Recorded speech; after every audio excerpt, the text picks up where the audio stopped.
Alors on regarde aussi ce que nous disent les entreprises, malgré des publications pour le moins mitigées. On a plutôt plus de mauvaises surprises que de bonnes surprises. Nestlé, qui tout à l'heure a annoncé l'abaissement de ses prévisions, Frédéric, Pernod Ricard, qui confirme le ralentissement chinois, malgré les mesures de relance qui ont été annoncées. Ils ne baissent pas ces titres. Exactement. Ils ne baissent pas ces titres. Exactement. Et j'étais venu il y a 2 semaines, on va dire, je commence à regarder les cupons-pondération parce que je vais chercher un peu tout ce qui est un peu à la traîne sur le marché. C'est peut-être le sentiment, et ça je pense que c'est un sentiment très fort, que vous savez, on raisonne ce qu'on appelle en dérivée seconde sur le marché, et c'est le sentiment peut-être qu'on est en train de toucher peut-être un point bas. Et on l'a vu, et finalement LVMH, on va voir, hein, peut-être que demain, elle sera peut-être au niveau de sa publication, hein, elle revient très très vite, sur des zones de support très historiques d'ailleurs.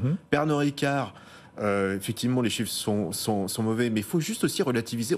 Je crois qu'on focalise trop sur la Chine, on va dire, sur ces grands groupes. Pernod Ricard, l'Inde est aussi important que la Chine.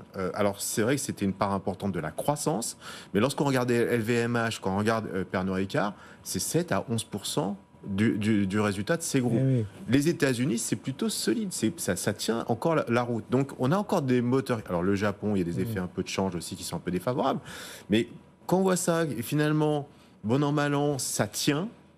Un petit rebond de la Chine, vous voyez, on est sur une configuration un peu. Et c'est vrai qu'on a ce mouvement paradoxal sur les marchés parce que LVMH, c'est vrai, a donné une coloration négative aux publications avec le ralentissement chinois. Et là, on voit que les autres déceptions, celles d'aujourd'hui en tout cas, ne sont pas sanctionnées. Au contraire, le marché, ces valeurs-là rebondissent, Antoine. Et puis, il faut aussi se souvenir de tous les pains qui se sont pris ces dernières semaines.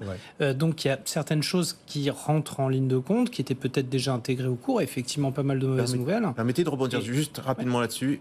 LVMH, c'est moins 30% par rapport au point haut. C'est une boîte qui nous a sorti moins 3% de croissance, dont 2 qui sont dus sur des effets de change. Donc un moins 30 avec un moins 3 sur des résultats de référence qui étaient extrêmement bons, on peut estimer quand même que la sanction était quand même déjà dans les cours. Voilà, chiffre d'affaires 20 milliards d'euros, ils en sortent 19.